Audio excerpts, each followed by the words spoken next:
Just because you can't win now and you can't qualify doesn't mean that you need to go and ruin a top streamer or YouTuber or whoever's time and chance at qualifying and making money. こんにちは、フォートナイトクリップスです。今回ご紹介いたしますのは、フォートナイトチャンピオンシーズの招待選手権において、とある有名選手同士でトラブルがあり、それに対して忍者も動いたという件についてご紹介したいと思います。そうしまして今回何があったかと言いますと、アメリカ東サーバーの大会で、Unknownという選手が、クリックスという選手に意図的な嫌がらせをしたということがかなり話題になっています。ちなみにそのUnknownという選手が、クリックスという選手と同じ街に降りる前に、この2人は前の地で戦っていて、クリックスがUnknownを越に抜いていたというシーンがありました。そしてここからは少し私の個人的な意見になるんですが、これは正しいと言っているわけではないので、そちらはご理解した上でお聞きください。ちなみにこの意図的な嫌がらせという行為は、バトロワというゲーム性上、100人のそれぞれの別のプレイヤーが自分が有利に動くために100通りの戦略を持って戦っているゲームになります。そのため今回のアンノンが言っているように、勝つために自分の物資をどう変えていくかということで、特定の場所で獲得することができるヘビースナイパーを手に入れるために他の場所に降りるという行為など、そのような行為にまで禁止をするということはかなり難しいことだと思います。あくまで固定降りというのはゲーム外要素であって、マップ上の中で自分が勝つためにどう動いていくかというものはその場その場で少し変わるものであり、全ての試合で同じ動きをしなくちゃいけないという決まりはないと思っています。さらに賞金がかかっているため、自分が上に上がるためには上位を潰さなくちゃいけないというシーンは必ずとも出てくるものであり、それに関しましてはシーズン10の頃にリテールを固定降りとしていたモングライたちのトリオが他のチームにロボットで初動で襲われてしまい対応することができずに、その大会ではあまりいい成績を残せなかったということもありました。運営が不正行為としているのは意図的な嫌がらせであって、かなり曖昧な規約となっています。相手に勝つためにはリプレイを見て、相手の行動を把握してその敵を倒す確率を上げるというものはあくまで戦略の一つであり、もう勝つことが不可能で、大会終盤に最下位の選手が上位の選手をそうやって潰しに行くということや、アンチ外になってもずっと待っていて、その特定の選手に対してアンチに行かせないなど邪魔をする行為をするという明確な行動以外は不正であると決定するのは難しい行為だと思います。そのため今回はアンノーンがバンされるべきだという意見もかなり多く上がっているんですが、運営がどこを基準にしてどのように対処するかというものに注目するしかないと思います。ちなみに忍者に関しましては、あくまでその荒れている順位上げの行為ではなくて、その意見に関しましては私も賛成はしているので、そちらの意見をこの後ご覧いただこうと思います。To every single player that sees this who's competing in the Fortnite FNCS solos, will continue to compete in the Fortnite tournaments, Cash Cups, Duo Cups, Trio Cups, whatever. Do not grief players during tournaments because you no longer have a chance of qualifying. Just because you can't win now and you can't qualify doesn't mean that you need to go and ruin a top streamer or YouTuber or whoever's time and chance at qualifying and making money when they might not even be able to, like, you know what I mean? Like, you don't even know what you're doing. You don't even know what you're really doing. What if this person needs this money? Like, you don't know what they're going through. You don't know what their family's going through, especially in a time like this, man. People people aren't even comprehending that. Don't grief players because your tournament is over.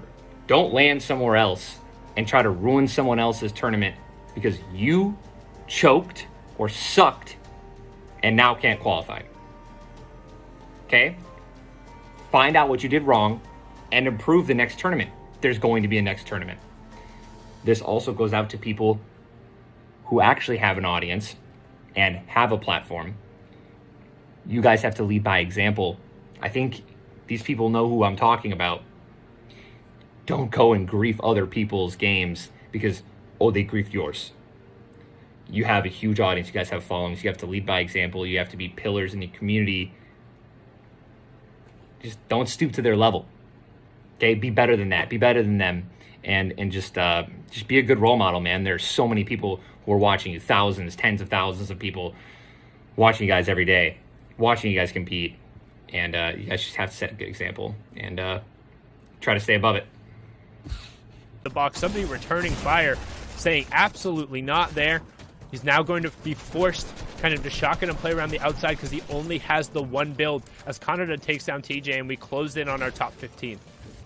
Yeah, we're talking about old guard versus new. I saw Mega take down Furious there. So that was a very old guard versus the new. And then, good angle here for Durant. He gets one elimination. Can he get the second? Trying to find it. Misses the pump shot. Unfortunately, toe-to-toe doesn't miss the second. That's Roller who's gone down. So we have Roller and Furious both having phenomenal performances in the other weeks, but struggling today. Just make it inside top 20. Kalazo goes down, who qualified on the 20th place yesterday, having his first taste of endgame here in the FNCS finals. 5 players alive. Durant on the low ground, struggling, trying to find an angle on someone to make something happen. He's got a little bit of a breather to try and get these minis off. Has a lot of loot next to him, but not a lot of white meds that I can see. We have Neon on the high ground, Kanata looking healthy, Mikey and Durant. We also have Stretch above that. We talked about consistency. Stretch has been one of the most consistent solo players through all the weeks leading up to this, and it's showing here today. They've made it into top 5 with the current FNCS solo scoring format. Any person who goes down, and we might see another one shortly, you are going to gain more placement points. Neon trying to use this grapple to get above him, but Stretch doing such a good job to just keep dropping those cones,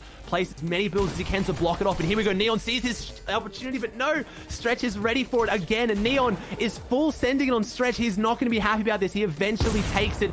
Only has 21 builds left though. Stretch forced to go down, eventually concedes the high ground, gives it up to Neon, and now he's out in Storm and needs to start putting some pressure because Stretch is not giving this one up easily.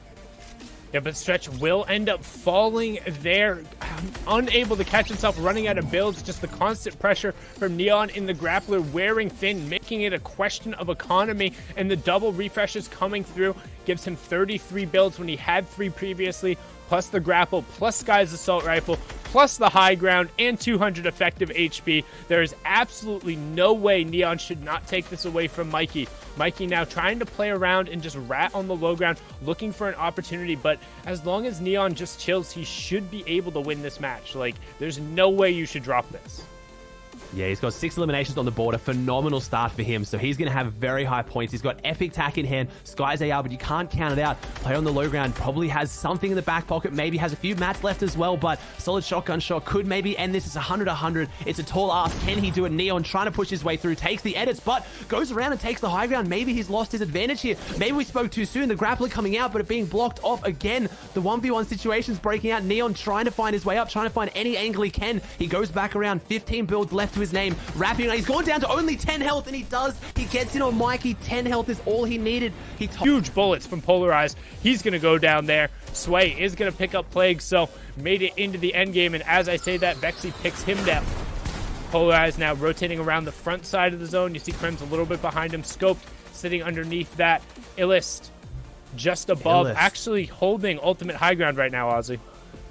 He had high ground before the zone even went up the mountain, so just beautiful positioning so far from Illist. He's played this one so well, and sometimes you just need the inventory and you need the loadout to even get into that position, but Illist clearly had that. He has the high ground. Kanata making a short pad onto frontside. We're seeing some big names in here. I see RBK, Big Brain still in there. We see Coop, who obviously previous teammates, Durant, Nuts, Stowe, Jack. We got some big names, but Illist trying to put down some pressure from the high ground, but even without pressure and eliminations, he's just getting free placements. He's avoiding all of this that's beneath him right now. No one is looking at him. We haven't seen that grappler come out into effect yet. Anyone trying to take it from him. Kanata takes down Crims. 28 points for Illist. I have to think, unless he has a massive misplay, he's going to jump up quite high, and Kanata picks up another elimination with Scopes taking down Mega as we push towards this top 10, and we have so many big names. Arab going down, unfortunately. Kanata going down to Stowe. This is now top 10. Every single player that goes down, everyone else is going to receive guaranteed placement points. This is where you really want to hold on for as long as you can, as Illist right now in a great position to apply pressure from above, but there's so many old builds that he can't find his way in, but he's just getting more and more placement points for free. He has 20 builds,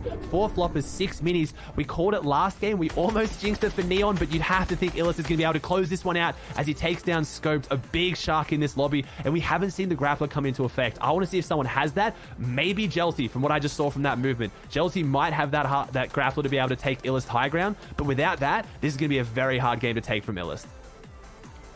Which he should just be able to work top down. I mean, this rotation going back and forth over the mountain is so absurdly frustrating if you're not able to control the same space as Jelty is able to pick up Coop, and particularly because it's gone kind of not necessarily on the same axis. It's just given the player who had the most materials, which effectively has been Illist, working the top down the advantage here, but now he's going to be forced to look back out in the storm. Does have the floppers to pick it up, but this zone is an absolute nightmare. This is an absolute nightmare to find his way down here. Illust, 4 players alive. Someone dropping down in front of him, too. Harpoon comes out trying to break them down. Illust only has 1 build left. That's it. He drops down, goes all the way to the very bottom. Illust going down to 4 damage. The high ground ended up being his demise. He got a lot of points from it, but now Stowe has the high ground. Polarized, Assault having their fight down there. Assault goes down to Polarized. It's a 1v1 situation. Stowe has the rockets in hand. Can he make the play? He's trying to thread them down. He has 12 rockets in the legendary RPG. 25 builds, 3 eliminations. Can he make it 4 to close this one out? He gets knocked down. He goes down shotgun to shotgun in midair. He takes the shot on Polarized and closes this one out before he